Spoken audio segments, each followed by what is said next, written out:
ക്രിസ്തുയേശുവിൻ്റെ പരിശുദ്ധ നാമത്തിന് വീണ്ടും മഹത്വമുണ്ടാകുമാറാകട്ടെ.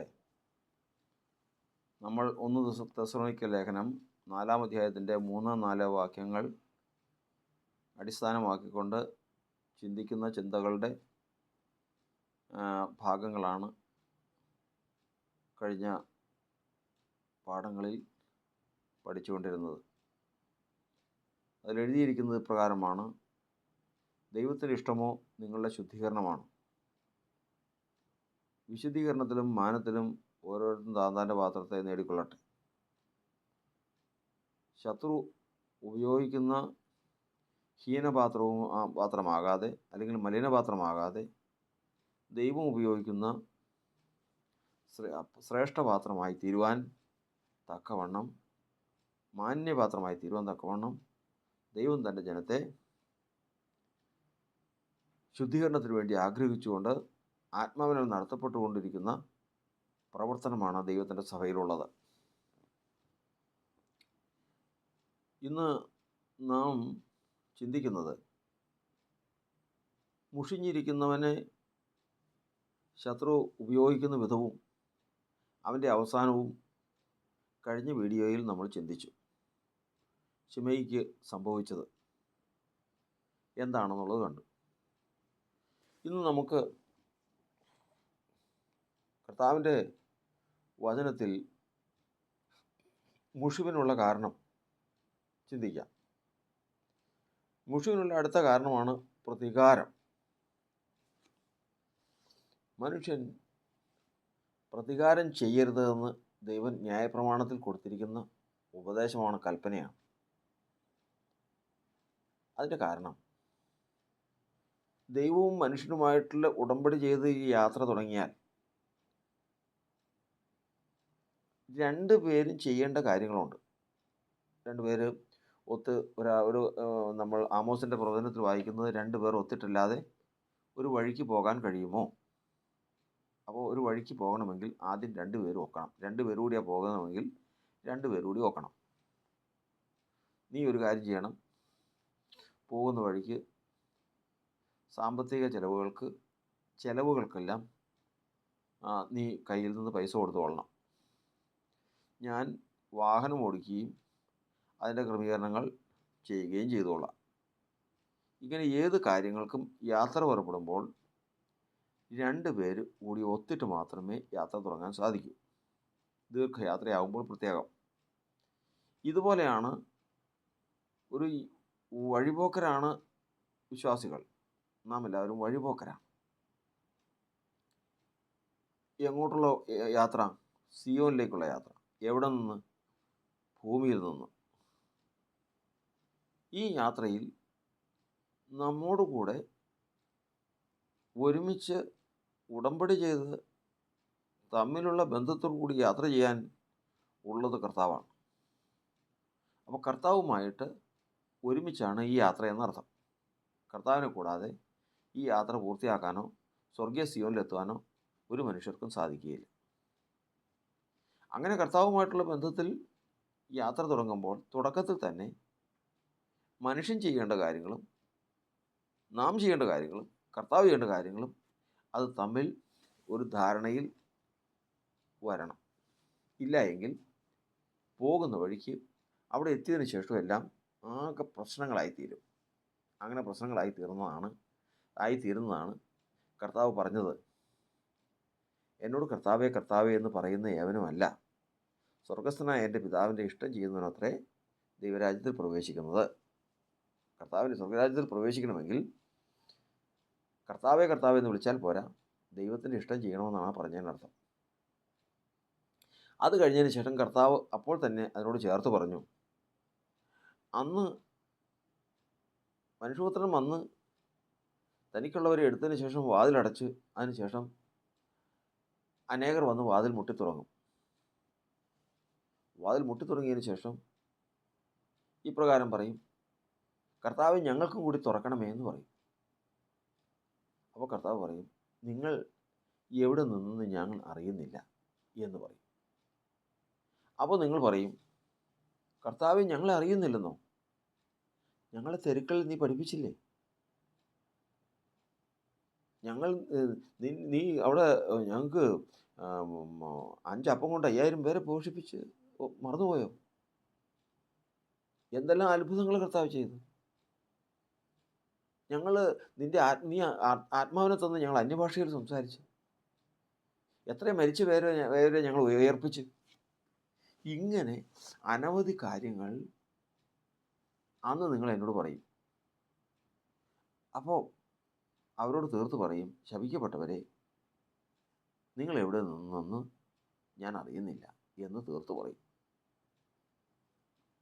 ആ വാക്യത്തിൽ നിന്ന് എന്താണ് അങ്ങനെ പറയാനുണ്ടായ കാരണം? നിങ്ങളെ അറിയുന്നില്ല എന്ന്. അതിന് വചനം പറയുന്നത്, ദൈവത്തെ അറിയണമെങ്കിൽ ദൈവത്തെ സ്നേഹിക്കണം. വചനം, ദൈവം തന്നെ സ്നേഹിക്കുന്നവരെ അറിയുന്നു. ദൈവം ഒരാളെ അറിയുന്നില്ല എന്ന് പറഞ്ഞാൽ അവൻ ദൈവത്തെ സ്നേഹിച്ചില്ല എന്നർത്ഥം. ഞാൻ ദൈവത്തെ അറിഞ്ഞു എന്ന് പറഞ്ഞാൽ, അല്ലെങ്കിൽ ദൈവം എന്നെ അറിയുമെന്ന് പറഞ്ഞാൽ ഞാൻ ദൈവത്തെ സ്നേഹിച്ചിട്ടുണ്ട്. ഇനി എങ്ങനെയാണ് ദൈവത്തെ സ്നേഹിക്കുന്നത്? 1 യോഹന്നാന്റെ ലേഖനം 5-ാം അധ്യായത്തിൽ എഴുതിയിരിക്കുന്നത്, അവൻ്റെ കൽപ്പനകളനുസരിച്ച്, അവൻ്റെ കൽപ്പനകളെ കേട്ട് അനുസരിക്കുന്നതാണല്ലോ ദൈവത്തോടുള്ള സ്നേഹം. അവനെ അനുസരിക്കുന്നതാണ് സ്നേഹം. അപ്പോൾ അവനെ അനുസരിക്കുകയും അവനെ സ്നേഹിക്കുകയും അവൻ അറിയുകയും ചെയ്യുന്നത് മൂന്നും ഒരു ഒറ്റ കാര്യത്തിൽ സംഭവിക്കുന്ന കാര്യങ്ങളാണ്. കർത്താവിൻ്റെ കൽപ്പന കേട്ട് വിശ്വസിച്ച് അനുസരിക്കുമ്പോൾ ദൈവത്തെ സ്നേഹിക്കുന്നുവെന്നും അതിനാൽ വെളിവാകും, അവരെ ദൈവം അറിയുകയും ചെയ്യും. ഇത് ഇവരിലില്ല. ആരിൽ? ഈ കഥ കടച്ചു കഴിഞ്ഞ് പുറത്തുനിന്ന് മുട്ടിയവരിലില്ല.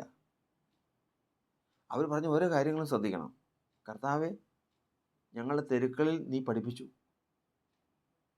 ശരിയാ, അവർ പറഞ്ഞു ശരിയാ, കർത്താവ് പഠിപ്പിച്ചു. നീ പഠിച്ചോ? അത് വേറെ വിഷയം, അത് പറഞ്ഞിട്ടില്ല. കർത്താവ് ചെയ്യേണ്ടത് ചെയ്തു. ഞങ്ങൾ നിന്റെ നാമത്തിൽ അത്ഭുതങ്ങളെ പ്രവർത്തിച്ച്. ശരിയാ, കർത്താവിൻ്റെ നാമം പറഞ്ഞ് അത്ഭുതം പറഞ്ഞപ്പോൾ അത് പ്രവർത്തിച്ച്. അത് ചെയ്തത് കർത്താവാ. മരിച്ചവരെ ഉയർപ്പിച്ചു. ശരിയാ, അതും ഇവനല്ല ചെയ്തേ, കർത്താവാണ് ചെയ്തത്. മുഴുവനും കർത്താവ് ചെയ്ത പ്രവൃത്തിയാണ്. ഇവൻ ചെയ്ത ഒരു പ്രവൃത്തി പോലും അവിടെ പറഞ്ഞിട്ടില്ല. ഇവൻ ചെയ്ത പ്രവൃത്തി പറഞ്ഞിരുന്നെങ്കിൽ അവൻ ദൈവത്തെ സ്നേഹിച്ചെന്ന് ധൈര്യമായിട്ട് പറയാമായിരുന്നു. അങ്ങനെ ഉണ്ടെങ്കിൽ കർത്താവ് അവനെ അറിയുമായിരുന്നു. ഇതവിടെ സംഭവിച്ചിട്ടില്ല. ഇവിടെയാണ് കർത്താവിൻ്റെ വചനപ്രകാരം 2 പേർ ഒത്തിട്ട് അല്ലാതെ ഒരു വഴിക്ക് പോകാൻ കഴിയുകയില്ല. പോകുമ്പോൾ കർത്താവ് ചെയ്യേണ്ട കാര്യങ്ങളുണ്ട്, മനുഷ്യൻ ചെയ്യേണ്ട കാര്യങ്ങളുണ്ട്.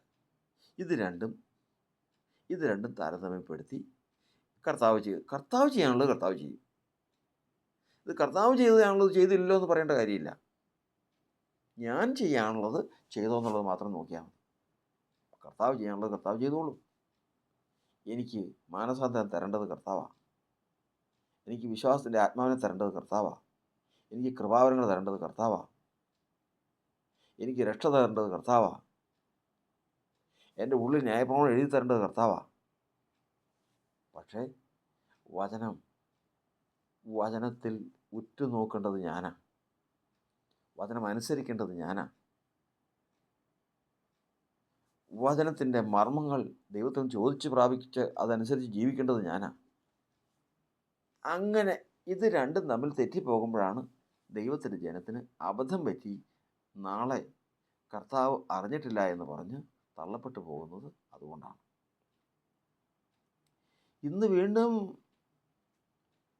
നമ്മൾ പഠിക്കുന്നത് കർത്താവിൻ്റെ വചനത്തിൽ കർത്താവ് ചെയ്യേണ്ട ഒരു പ്രവൃത്തിയാണ്. പ്രതികാരം എനിക്കുള്ളത് ഞാൻ പകരം വീട്ടും.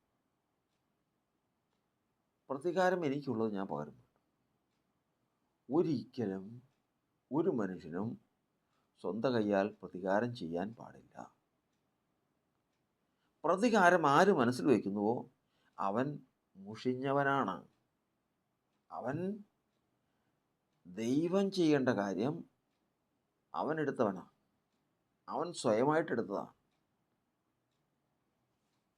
യോസേഫിൻ്റെ അടുക്കൽ അവൻ്റെ സഹോദരന്മാരെല്ലാവരും കൂടെ ചെന്ന് അപ്പനായ യാക്കോബ് മരിച്ചപ്പോൾ, അപ്പം മരിച്ചു, ഇനി ആരെയും പേടിക്കേണ്ട കാര്യമില്ല എന്നുള്ള നിലയിൽ യോസേഫ് സഹോദരന്മാരെയും മക്കളെയും എല്ലാ കുടുംബങ്ങളെയും കൊന്നുകളയും എന്നുള്ള ഒരു ഭീതി അവരിൽ വന്നു. കാരണം പണ്ട് അവനോട് ചെയ്തത് അങ്ങനെയാണ്.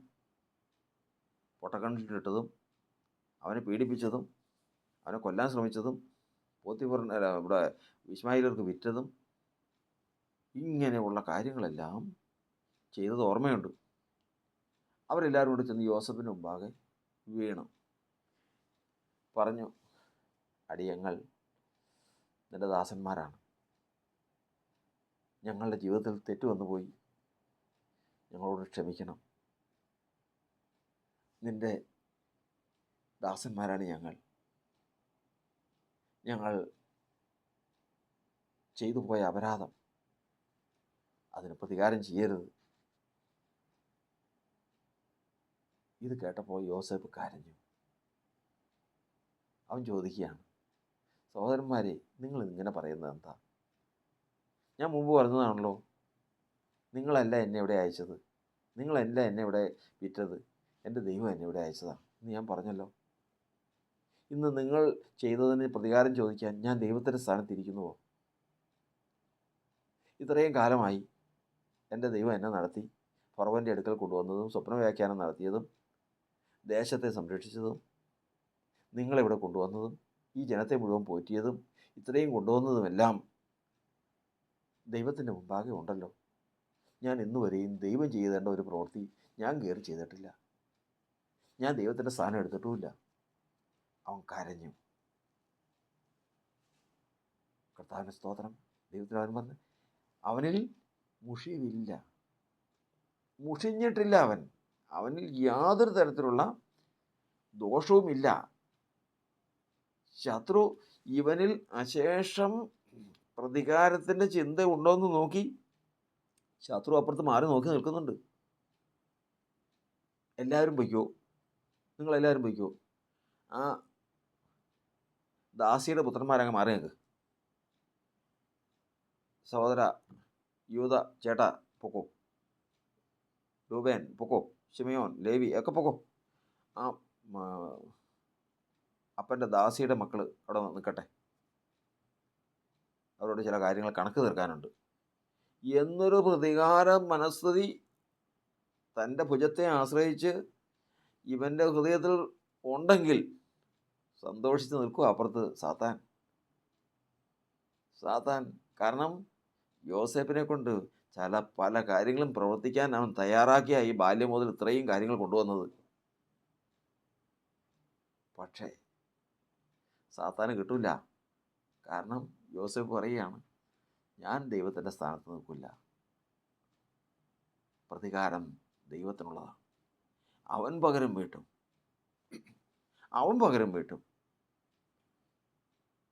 ഒരിക്കലും സ്വന്തം കൈയാൽ പ്രതികാരം ചെയ്യാൻ ഇടവരരുത്. കാരണം ഞാൻ ദൈവത്തിൻ്റെ സ്ഥാനത്ത് വന്നുവെന്ന് വരും. ഞാൻ ദൈവത്തിൻ്റെ സ്ഥാനം എടുക്കാനുള്ളവനല്ല, പിന്നെയോ ദൈവത്തിൻ്റെ കരത്താൽ ഉപയോഗിക്കപ്പെടാനുള്ളവനാണ്. ഞാൻ സാത്താൻ്റെ കരത്താൽ ഉപയോഗിക്കപ്പെടാനുള്ളവനല്ല, ദൈവത്തിൻ്റെ കരത്താൽ ഉപയോഗിക്കപ്പെടാനുള്ളവനാണ്. അതുകൊണ്ട് ഞാൻ ഒരിക്കലും ദൈവത്തിൻ്റെ സ്ഥാനം എടുക്കുകയില്ല. പ്രതികാര ചിന്തയില്ല, സ്വന്തം കൈയാൽ പ്രതികാരം ചെയ്യുകയില്ല, ചെയ്യരുത്. കാരണം പ്രതികാരം മനസ്സിൽ വെച്ചാൽ, പ്രതികാരം മനസ്സിൽ ഉണ്ടെങ്കിൽ നിശ്ചയമായിട്ടും ആ പ്രതികാരം നിവർത്തിക്കാൻ തക്കവണ്ണം ശത്രു അവകാശം പറയും. ആ ജീവിതത്തെ ശത്രു എടുക്കും. അവൻ ഈ പാത്രത്തെ കൊണ്ട് പ്രതികാരം പ്രവർത്തിപ്പിക്കും. അതിനെതിരെ കർമ്മപരമായിട്ട് വരികയും ചെയ്യും. അവൻ നശിച്ചു പോവുകയും ചെയ്യും.